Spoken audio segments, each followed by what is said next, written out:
Good evening for our audience and good evening for our panelists on this special occasion to celebrate together International Women's Day. And it's my pleasure to have here such a great company, such a diverse and great company. And I'm grateful to Roger Casale for asking me to be the moderator today. My name is ESZTER Nagy. I am the Secretary General of the Union of European Federalists in Hungary. So I live in Budapest. And I would like to give the opportunity to our guests today, to our panelists, to introduce themselves. And I chose the alphabetical order in order to have a good order of appearance. So I would ask for first ALEKSANDRA KLITINA to introduce herself. Yes, my name is ALEKSANDRA KLITINA. I used to work as Deputy Minister of Infrastructure in Ukraine. Also, I've been advisor of in the Space Agency of Ukraine. Now I'm public activist and I'm heading a few projects against corruption in Ukraine. Also, I'm trying to paint and organizing my exhibition soon, so shortly. Great, thank you. So now to EKATERINA. Good evening. My name is EKATERINA ZIUZIUK. I'm a Belarusian who has lived in Italy for 16 years and a half now. I'm an activist since last summer. Our diaspora is composed mainly of women. So tonight it's our holiday in quite a prominent manner. Yes, I totally agree. So now to Katia, the introduction. Can you please unmute your microphone? Sorry, thank you very much, Esther, and thank you very much for the invitation to this discussion. My name is KATIA GLOD. I'm a policy fellow with Center for European Policy Analysis, which is a think tank focusing on Europe. I am Belarusian myself as well, but I'm based in London. I'm a political analyst and I look into issues of democratization. And I would be very happy to talk today about the role of women in Belarusian revolution and in the current protests that we have seen in Belarus. Thank you so much. And finally, Maria Laura, please. If you could introduce yourself and unmute your microphone, please. Hello, I'm Maria Laura FRANCIOSI. Well, I've been a journalist for many years in London, in Brussels. At present I'm in Rome because of the COVID.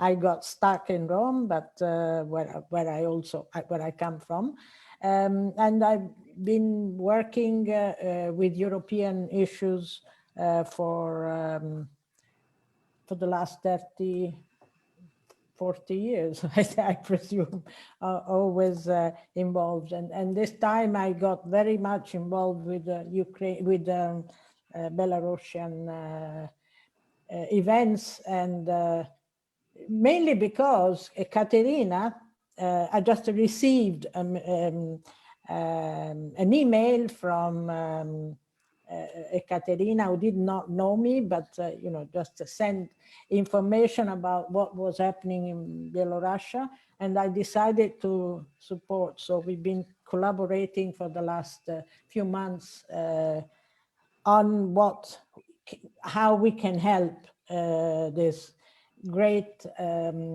activity of the women in Belarus. So that's it. I'm helping them now. Thank you. Thank you. Thank you so much, Maria Laura. And I really love that we have a very diverse community. Basically, we are practically in 5 different cities sitting. So it's absolutely a great opportunity for this online meeting. And I especially love this topic because having 2 daughters myself, I'm very enthusiastic about women's role. And also, as a Hungarian living in Hungary, I also experienced the backsliding of the situation of women here. Curiously, authoritarianism is too often connected with the kind of mixture of patriarchic and macho attitude. we can also see in Hungary that under the Orban regime, he said that there is no place for women in politics in leadership position, except for a few just for show women. And also it's a sad news, but the proportion of women in Hungarian parliament is the lowest in Europe. And it's even worse that with our 12.6%, we are on the 153rd place in the global order, which is kind of a shame. So I totally feel for this topic.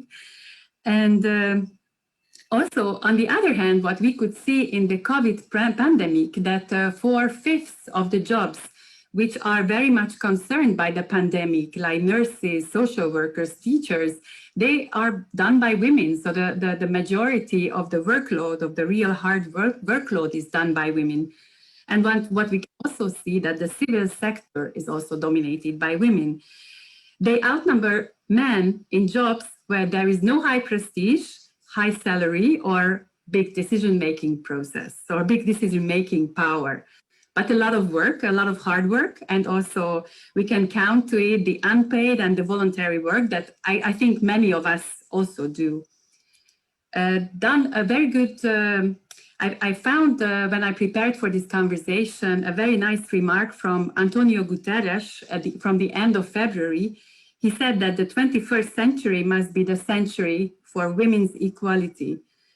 And he also underlined that patriarchy continues to affect all areas of our lives, and also that male-dominated power structures underpin our economies, our political systems, and our corporations. And whenever it can happen, women's participation can only improve institutions. And with this introduction, I would like to turn immediately to ALEKSANDRA, because you had an interview with the New Europeans, and you were talking about how important it is to protest against sexism and corruption that you faced during your work in the public sector. And you managed to become deputy minister also in the Ministry of Infrastructure. And I wanted to ask you first to share your experiences. How could you still be a deputy minister in such a sector, which I would consider maybe it's a male-dominated sector, this infrastructure? And so what were your experiences? How could you be there as a woman? Actually, I don't have very good story. I've been fired because of sexism, actually, and corruption, because I was really against corruption in the Ministry of Infrastructure. So now a few criminal cases against the ministers that actually are now having some problem with Anti-Corruption Bureau. But I would say that it's a sad story. So some member of parliament discussed that Deputy Minister of Infrastructure looks very good, and then it became public, and everyone start to have opinion and publicity. Actually, media said that I've got my position because I had sex with someone of members of parliament. So it was so crazy because I'm known for my feminist position, and actually for myself, first I start to laugh. But after, when all TV channels start to say that ALEKSANDRA having her position because she has had sex with someone, it started to be not funny, because I have a son that going to school, and also I've been fired during 1 week after that. And I think because of this situation. So I think Prime Minister Goncharuk just said, I'm firing you because I don't want to have this scandal. And it's really not fair, because I've been working 5 years in the ministry as a reformer. I was heading reform project for 5 years. I've been proved myself as a strong manager, And I think if I wouldn't be a woman, I even could be a minister. So, but I'm a woman, so I couldn't get this position. But after I've been protesting against sexism, I had some funny video with a swimming suit. I was making fun from corruption and sexism in Ukraine. And I also came to some TV shows, and I discussed about some sexism in politics that I faced, because I faced a lot of sexism. And the minister said to me, you couldn't heading railway sector because you are not man, and railway people wouldn't believe you. wouldn't think that you serious. But I think minister has less experience in railway sector than me. And it's actually just crazy sexism. And actually some of the TV channels start to discuss, do I have silicone breast, or do my breast is natural? Because I was saying, look, here is sexism, corruption, ecology. And they just put an online voting, do I have a silicone breast, or do I have natural breast? And what people think, so they're interested only in part of the woman's body. It's just so crazy. And after this show, I felt myself totally destroyed. Actually, I answered that, yes, I have silicone breast, and it's my right to have wherever I want with my body. And you are here crazy perverts. And it was really scandalous. Actually, it was very hard experience for me, and actually now I couldn't find a job at all. So I'm doing some projects with NGOs, like volunteer, and I'm trying to paint and to do my exhibition, because I have a great education. I finished my degree abroad. I have very huge experience in transport and state sector, but I couldn't work because I'm woman, because I look good, because I talking. I don't want to be how to say, to excuse this sexism to me. So that's why it's a sad experience, but I'm ready to share. And I think it's a good point that after all these shows that I've made, or after all these scandals for other women in Ukraine, in politics probably would be easier, because actually to get so much negative as I got, it's kind of complicated. So I think to the other women after that, it will be more loyal, hopefully. Yes, I'm very sorry to hear that, but it's not a single case, because what we also see in the Hungarian parliament, that they always make remarks to the looks of the women and not to the looks of the men. So nobody cares how ugly or how nice a man would be, but only the women's looks are interesting, the women's looks. But hopefully it will really, it's maybe not encouraging other women, but hopefully other women will say that we will do it anyway. We don't care. I mean, we have to fight this, because it's really unbelievable how they do this. And now with this, I would turn to EKATERINA, because actually there is a very important topic. This is the Belarusian presidential election, which was really a striking example of women taking a very active political role. And I was always looking at it with a big astonishment also, how they could be so strong and how they could be so efficient in a way. But I wanted to ask you, I know that you follow very closely the Belarusian presidential election, and how could women do that? Or maybe they were forced to do this, or how did you see that? Or how could you explain it to us? It's very simple. They had no choice. But before starting to reply to your question, I would like to express my solidarity and support to ALEKSANDRA, because the story she has told us is totally, I have no words. I didn't know that it is possible in 2020 in Europe. I mean, not even in some other kind of country. I mean, hold on, you are great, you are brave, you are a strong woman, and I hope that you will overcome this period and everything will be fine. Thank you. Thank you for support. Hopefully. You have all my You're solidarity. stronger than men. Yeah, unfortunately, men become kind of jealous, especially when they have in front of them a beautiful woman. So, yeah, you're Absolutely. You're great. And actually, I thinking that they just use it because I'm was against corruption, so they want to quit me, and they just use the fact that I'm a woman. So I think it's a danger probably in the countries with some, with high level of corruption. It's something wrong with my computer.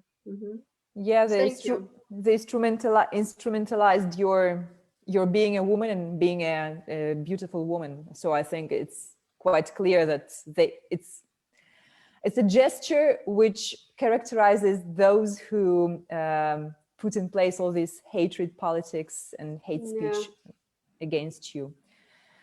Back to the Belarusian women, I said that they had no choice in this struggle against the dictatorship, and I would like to explain why I think so. Maybe not everyone knows that Svetlana Tikhanovskaya, who is the elected president of the Republic of Belarus, had to run for elections instead of her husband, Sergei Tikhanovsky, who is in jail since the 29th of May. Sergei Tikhanovsky wanted to run for president, but his request was not even approved of by the Central Committee for the Elections. So I was watching just a few days ago a long interview that Svetlana Tikhanovskaya gave, and she said that she made up her mind to run for president the day before it was the last day when you could present your request. She presented her request the last day it was possible to do it, and she was sure that she would not have been admitted to run for president. But just because she is a woman and she was a housewife at the time, she was underestimated by the Belarusian authorities, and they authorized her participation to the election campaign. And when in July they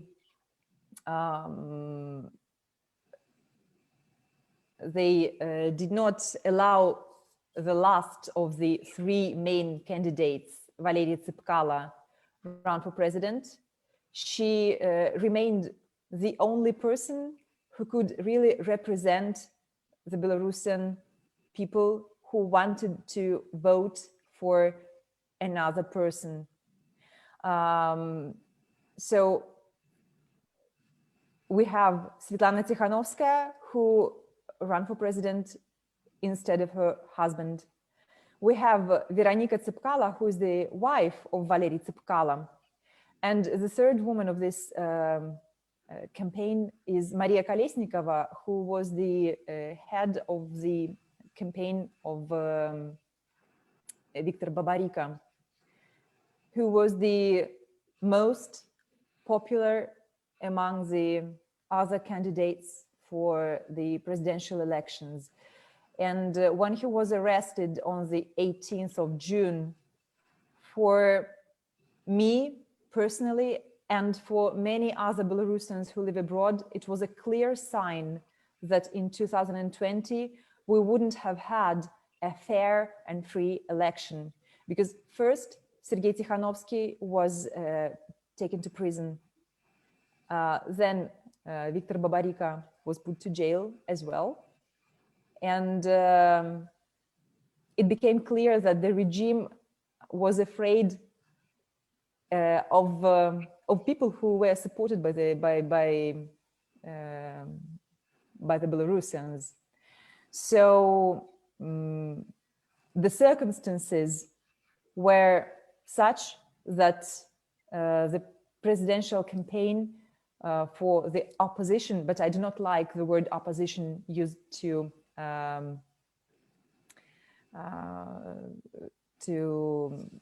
name the Belarusian civil society. The circumstances made these three women to represent the whole people in this struggle. And now two of them are abroad in exile. Svetlana Tikhanovskaya is in Vilnius in Lithuania, and Veronika Tsepkala is in Latvia, while Maria Kolesnikova is in jail in Belarus. Yeah, that's really a fascinating story, how they could really step up for their partners, actually, for their husbands. And they did a great job because they had to do everything on their own. So I think as I followed you also in the news, that it was a women team, with women. And how do you see the situation now? Because it has calmed down, or because there are some more manifestations, or is there any hope? Well, as far as I can see from afar, the situation is getting worse from the point of view of repressions and violence from the part of the police. Unfortunately, in Europe, abroad, this situation is not spoken about. So in Europe, people can have an impression that the situation is calm, that it's solved, but it's not like that. We've been facing heavy sentences in the last 2 or 3 months against peaceful demonstrators. People are given 5 or 10 years in prison because they took part in peaceful protests or were just in a wrong place at a wrong time. We have a 16-year-old boy who has been given 5 years of prison some 10 days ago. There are really heaps of really fantastic, science fiction kind of stories. Like last week, no, it was 10 days ago, a group of elderly people who were reading books of the Belarusian classic writers. They were reading the books in Belarusian on a train. These people got arrested for an unauthorized manifestation. And according to the authorities, they expressed their dissent by reading books in Belarusian. So this is just an example for you to have an idea of how absurd the situation in Belarus is. This situation has two kinds of consequence, in my opinion, as far as I can see it from Italy. On the one hand, it makes an effect on the population, and a part of the population is getting scared. People are afraid of being arrested, of being taken to prison, where the conditions for political prisoners are really very hard. Like they don't give a possibility to take shower. There is no heating. There are more people than the beds in a cell. People have to sleep on the floor. The beds are without mattresses. Women cannot have even sanitary pads when they have period. It's something like Middle Ages kind of stuff. And all this is aimed at scaring people and preventing them from protesting. And for one part of the population, it works, but there is some percentage of the population which gets angrier and angrier with each piece of news like this. The pressure is getting higher and higher. And now there is the date of the 25th of March, which can become a revolution date. And there is quite a number of discussions going on whether to go to the streets or not. And I don't know how it's going to finish. If it's going to be really the revolution date, the 25th of March, or if it's going to be later. But I think that anyway, this year, the dictatorship will fall. Because the things are getting just so absurd. You cannot go on like this for other 5 or 10 or 26 years. I just cannot imagine it. Yeah. Well, that's very interesting that you say this date. We have to really watch out for Belarus then in the coming weeks. And with this, I would like to turn to Katia GLOD, because you visited a lot of post-Soviet countries during your working experience, and you have experience in election observation, all kinds of studies, researches. And I wanted to ask you about how you see the situation of the civil society in other post-Soviet countries, because this is a very turbulent region, and I think you have an insider's knowledge in this. Well, thank you. That's a very interesting question. I'm not sure I've got some insider knowledge, but obviously, I mean, it differs. It differs a lot, even if we take just the post-Soviet space as an example. If we look at the Baltic countries and how far they have advanced in democracy building, in protecting human rights, in developing freedoms. And then on the other hand, we have countries which are somewhere between the Baltic countries and more authoritarian countries like Belarus, Armenia, Azerbaijan. We have Moldova and Ukraine. And as I mentioned, we have countries like Azerbaijan, like Belarus, like Russia, where civil society is still emerging, it's still struggling, it's facing many challenges. And even in Europe, I mean, if we look wider, Hungary and Poland are also two countries that come to everyone's mind when we think about the rights of people, when we think about civil liberties.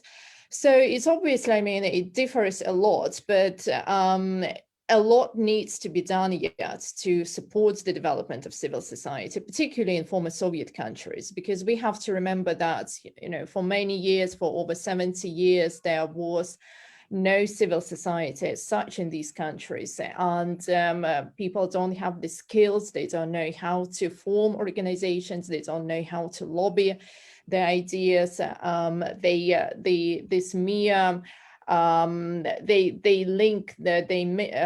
They lack basic skills on how to self-organize. Obviously, now it's getting better. It's getting better in Belarus. We have seen unprecedented mobilization in Belarus, for example, over the last 6 months. But at the same time, it's still at the very, as far as Belarus is concerned and some other countries which I mentioned, the process is still very much at its beginning, and it still has a lot of things to do to advance. Mm. And do you see a special, like, how do you see the role of women in general? Okay, I know it's a very big question and it's hard to answer, but when you were in the field in these countries, did you see any promising signs? Well, obviously, on the one hand, I think it is much better than what probably it was like during the Soviet times, if we talk about former Soviet countries. If I think about my mother, my grandmother, obviously all they could do is to work hard, then come back home, do more work at home. They had to queue to buy food. They had to queue to buy any clothes. Of course, things have become better in this regard. But at the same time, what Alexandra gave us as an example of her personal story, which was horrifying, I think it's very, unfortunately, very commonplace today in Belarus, in Ukraine, in Russia, in many other countries. I think that the women are still very much perceived in quite patriarchal views, particularly in the former Soviet space. Women are there to do hard work. They can be recognized for their beauty, but their role, their contribution into society is still very much underappreciated. Again, if we take the example of Belarus, we've obviously seen women, as EKATERINA has told us about, at the forefront of the protest of the revolution. But still, women, I think, are more perceived as a symbol of the revolution. No one before believed that Svetlana Tikhanovskaya could become, even a candidate, not to mention what she has achieved so far. Women are still more viewed in this kind of patriarchal paradigm as a romantic figure with flowers, wearing white dresses. We had in Belarus a very famous case of Olga Hizhinkova, who is a beauty model, and her case was broadcast over many different media. And that's because she's a beauty model. However, we look at how much other women have contributed into the revolution, how much this has been underreported. This is actually very scary, just because they don't happen to be that pretty, or they don't happen to be a beauty model. We don't hear about their stories. And that's obviously, I think, the problem is, as in Belarus, as in elsewhere in the former Soviet states, that we have to take a very comprehensive approach to gender roles, to gender teaching at schools. I don't think, for example, in Belarus, there is even such a subject as gender equality. Even at the universities today in Belarus, this subject is maybe taught only at a couple of universities. And all that needs to change if we want to advance the role of women. I can really resonate to that, because Viktor Orbán has just prohibited gender studies in Hungary. So we don't have gender studies anymore in Hungary, which is not a post-Soviet state in that sense. So we used to be only a former socialist country. But yeah, I think there is a lot to do there in this sense. So now I would give the word to Maria Laura, because you have been also working a lot for civil rights, for media freedom. I read that you have been really active in this field, and also I think that this Belarusian story also got your interest a lot. And can you please share how your background in this, or how you are an activist in all this, and what is your motivation? What can you contribute to all this? Well, thank you very much. Yeah, it's very good good question, because I realized in Italy, women, working women, not many. I mean, the percentage is quite low. Now it's increasing, obviously, but when I started work and I wanted to work as a journalist, I remember writing to media, newspapers, etc. And the replies I got was, no, we don't have any space for fashion journalism. I said, fashion? I want to write about economics. That was my sector. I mean, I was very much, but no, of course, you're a woman, you can't do the sort of, you can't write about other things. I remember when I started writing for some newspapers and then the Italian news agency, I like very much the scientific sector, and it just reminds me, I did that quite a lot about transport, and Aleksandra's story is quite interesting because people, when I went to interview them about transport issues, airplanes or trains, and they were very surprised that a woman would ask questions about this sector. Exactly the same story Alexandra mentioned. You are a woman, what have you got to do with transport? And this is incredible. No, you cannot. No, we don't have fashion. I mean, a woman can write about fashion, but can also write about other things. When the COVID started, I started a year ago, started writing about vaccines. I found quite a lot of stuff, and it's interesting. And nobody was talking about vaccine. Now everybody is talking about, also for political reasons. Why a woman cannot do transport? Why a woman cannot do this sort of things? I mean, the question also about freedom of the press is that I realize, I mean, in Italy we have a very bad situation about journalists who are threatened not to write things, not to do, not to cover some areas, some subjects. And women have become quite daring, and they write about even stories that about mafia links and linked to mafia and so. And they are considered an easy target for the mafia or the people who don't want women to write about this sort of issues. And so we have a very high percentage, but I'm not talking about Sicily, also in other regions in Italy, we have a very high percentage of women who are threatened, who find bullets in envelope, which is a symbol of, you are under threat, etc. And this is, I don't know the percentage, but I see quite a lot of stories of women who have to go through lengthy trials, etc., because they have been accused of slander, etc. And it was and they had the element to write about these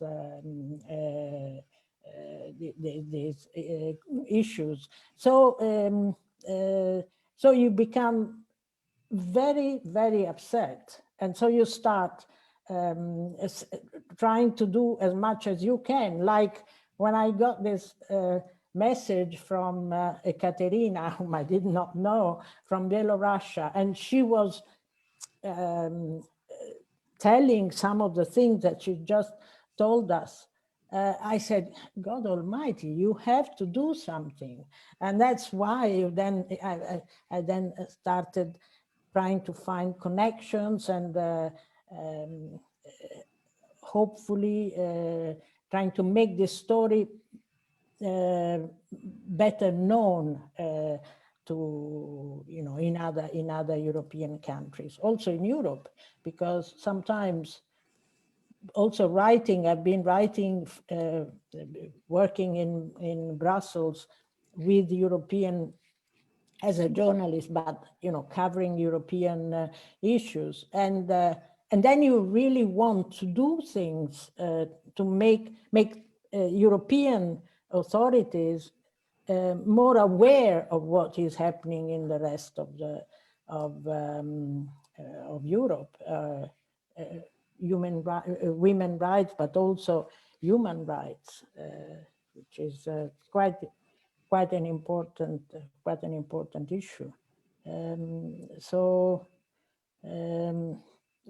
now I get a lot of people when they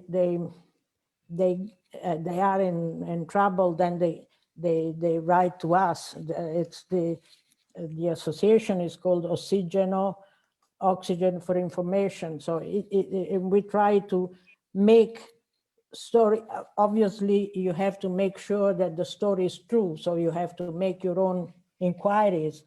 When somebody says, I have been threatened, etc., you have to make your own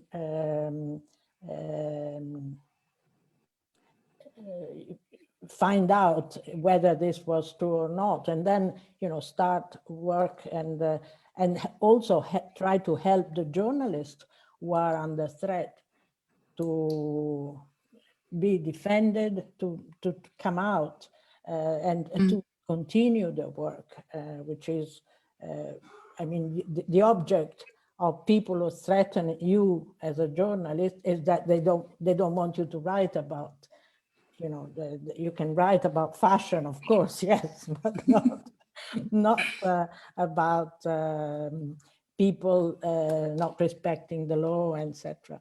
So so this is something that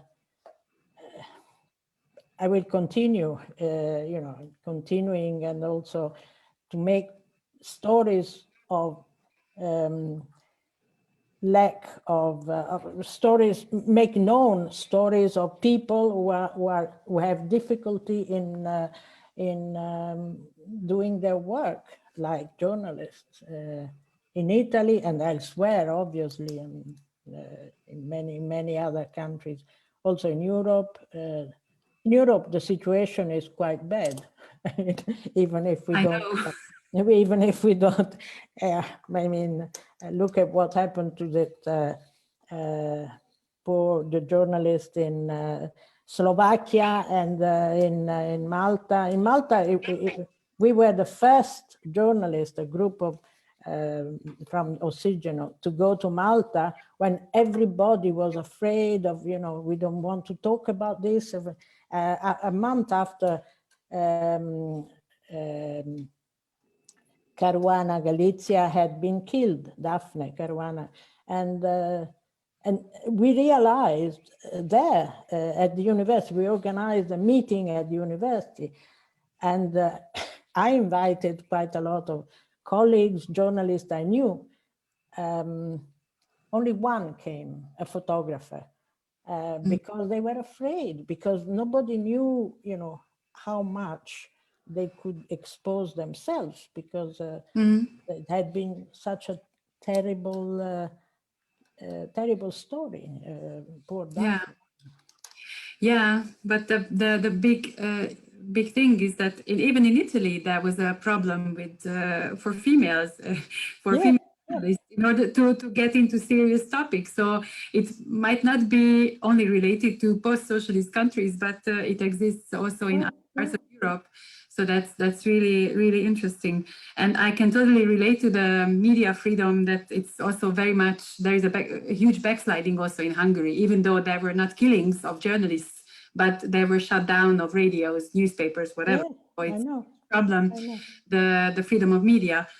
But I wanted to go back to Alexandra to kind of search positive notes, because when I saw Yulia Tymoshenko, for example, becoming Prime Minister of Ukraine, I was I really envied your country, because we've never had a Prime Minister or a president who would have been a woman. So I just wanted to ask Alexandra, what was the secret of Yulia Tymoshenko? How it could actually happen that she became Prime Minister in your country? I think she is exception, but exception why? She is very strong, and I think she is very tough to men.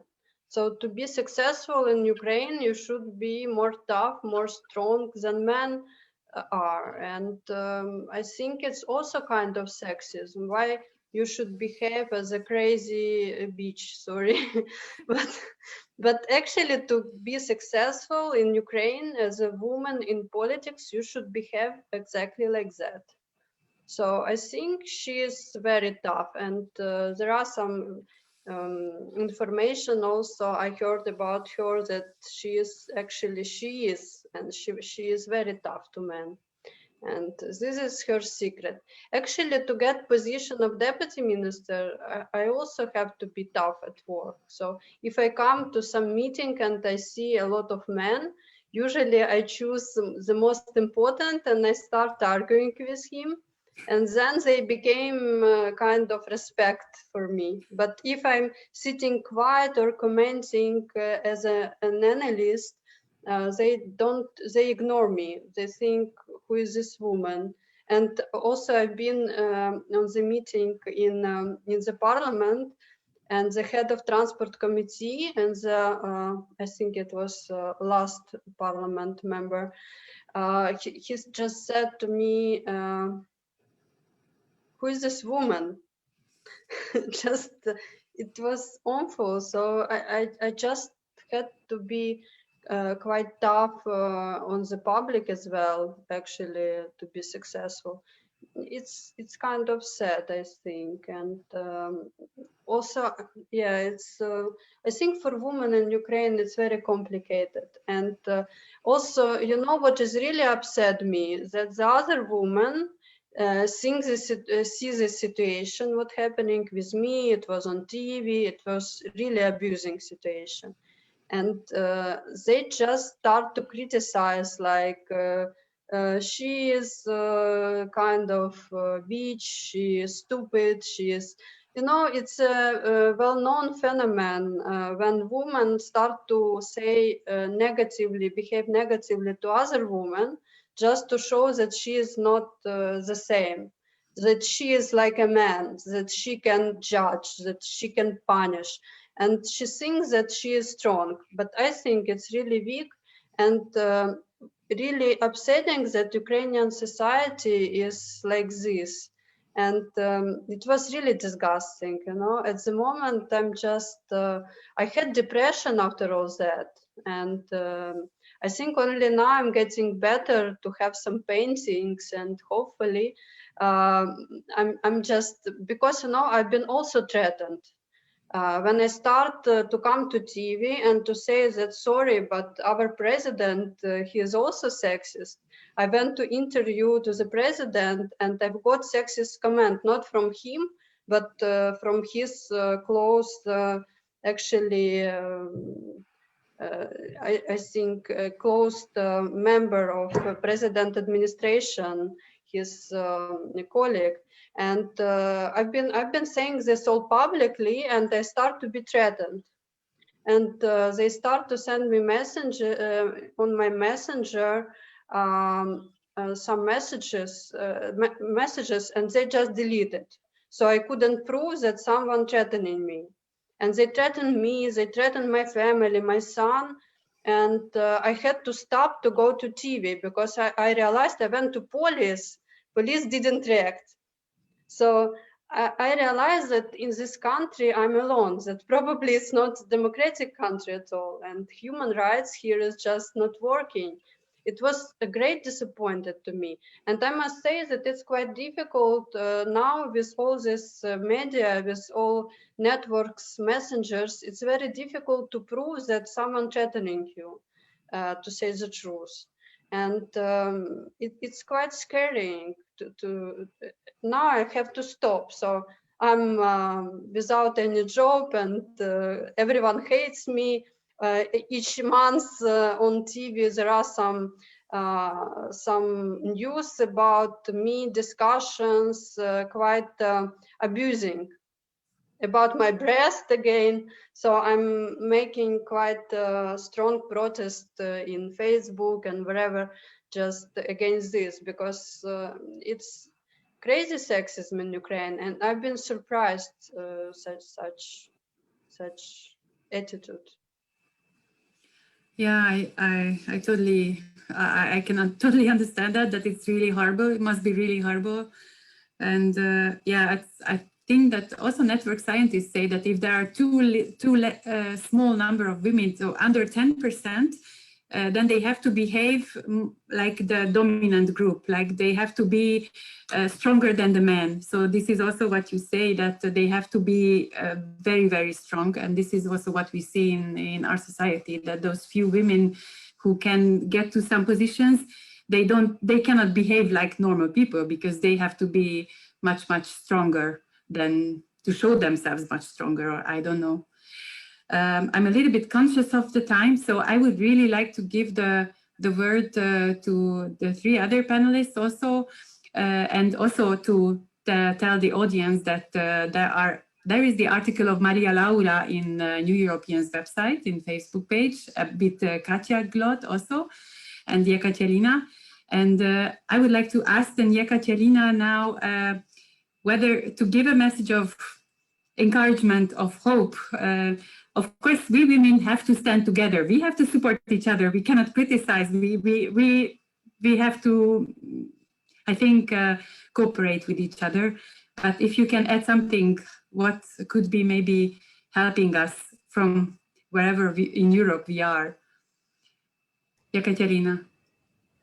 Yeah, you're absolutely right. We should support each other, and solidarity is very important, but it concerns both women and men. Well, between women, it's kind of natural when we are only in a female company. There is always some complicity, like between friends from the start. It is very important to support each other, and well, we have to be strong. We have to survive in the society which is masculine, and my kind of advice would be just try to not get conditioned by the opinions, by the sexist opinions on what we do. So if someone asked me if I have silicone breast, I would probably not even reply to that person. I would just ignore totally a thing like that. Yeah, we have to be tough, unfortunately. We have to adapt to the conditions in which we have to operate. So be strong. Thank you, EKATERINA. I think it's really important to be strong and not to give up. That is a really good advice. And how do you see it, Katia? You also live in a different society. Maybe you have some different insight that you can give us as an advice.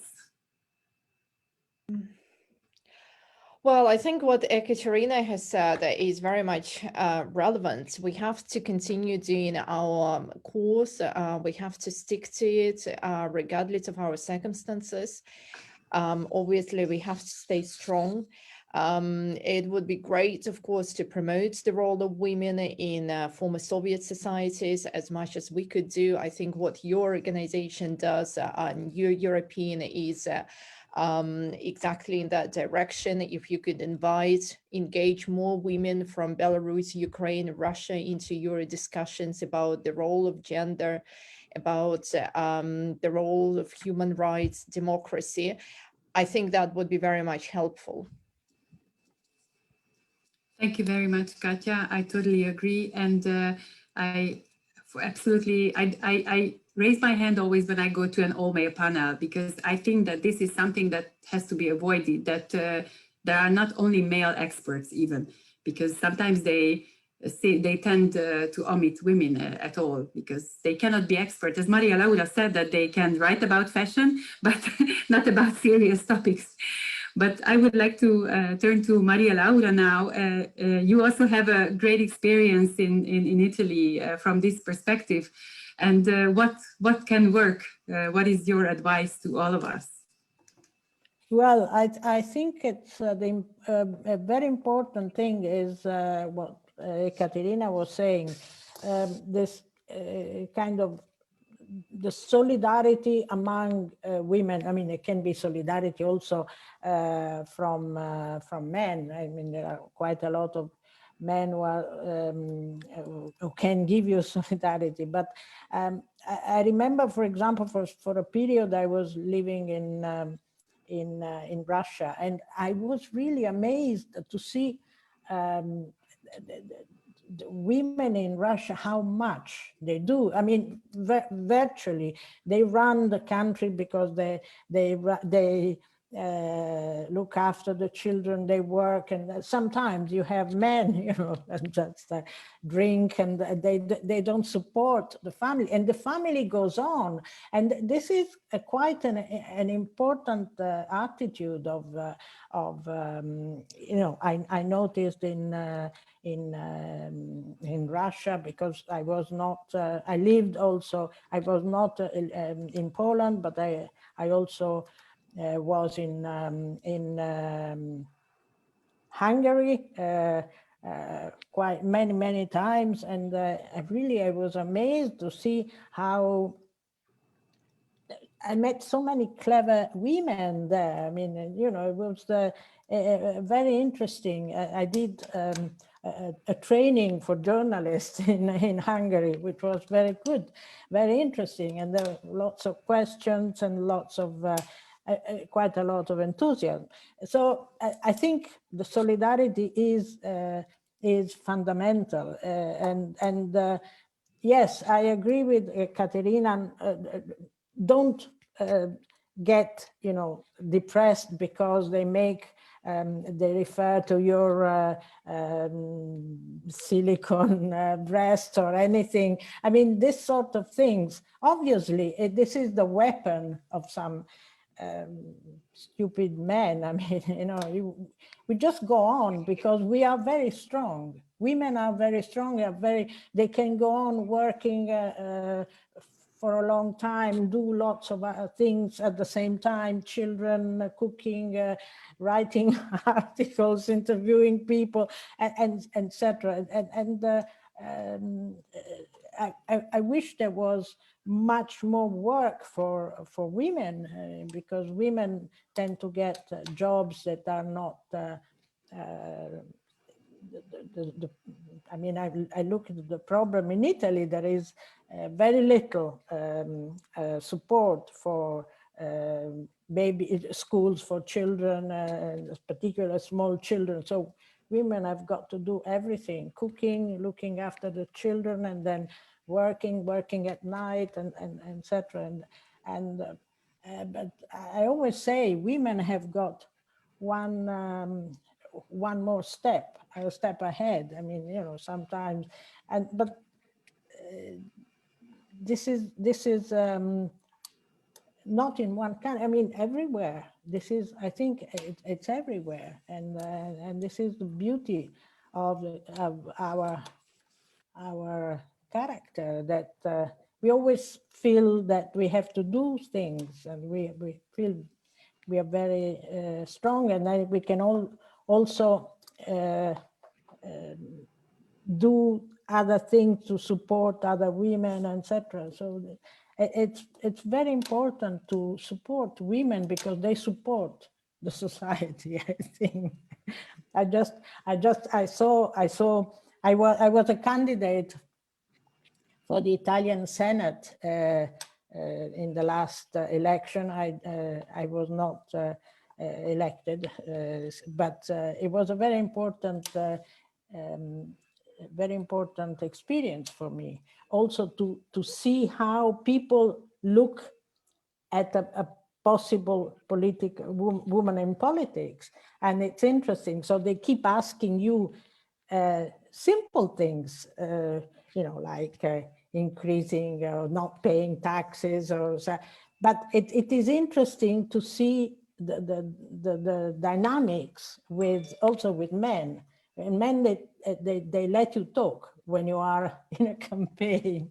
It was very, very useful experience. I didn't get the seat, but for a few hundred votes. But so in a way, I'm quite glad, because it's a mess at the moment. But it's a very good experience for a woman to be politically active also. And this is why, one of the reasons why I think the Belarus story is appeals to me, because I see people are they're so strong. They want to do things. They want to fight, and it's as much as possible, I would like to give them as much support as possible, but also to other countries, but for the time being, one country at a time. So, anyway. There's never enough support to give to other countries, Exactly. other women in difficult situations. Absolutely, absolutely. But I totally agree with you, and I absolutely congratulate you that you started for this seat, and also to Alexandra, if you are ambitious and you want to go for a position, because usually people or women like to stay behind the scenes because they are afraid that they would be attacked or they would not be accepted.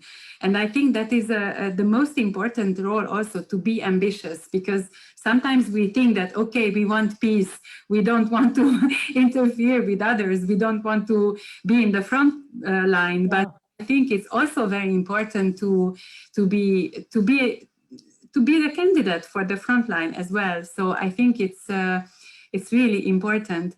But I'm very grateful to all of you. I've learned a lot during this evening, and I think it was a great celebration of Women's Day. And I want to present you a virtual bouquet of flowers. That's very nice. Wow, it's very nice and unexpected. Yes, there's quite a lot of colors of, Thank you. Of Belarus. Yeah. Yeah, exactly. Thank you so much. Very good. And these flowers are very diverse, like all of us. We are all different, but if we are solidarity and if we can cooperate with each other, then we can move the mountains. So absolutely. I mean, we can move Europe. Let's start moving Europe. Yes, okay. This is important. In Europe, so there is a lot of work still to done in all over the place, even in Italy, as we heard. Yeah. So I'd like to thank you very much for this conversation, this Women's Day celebration, and I'm looking forward to any further future conversation with all of you, because it was a great experience. Very good. Thank you watching, all of you, and on Facebook and YouTube, whichever channel, and follow you Europeans and European news and women's news. Women's rights are important for all of us. Great, very good.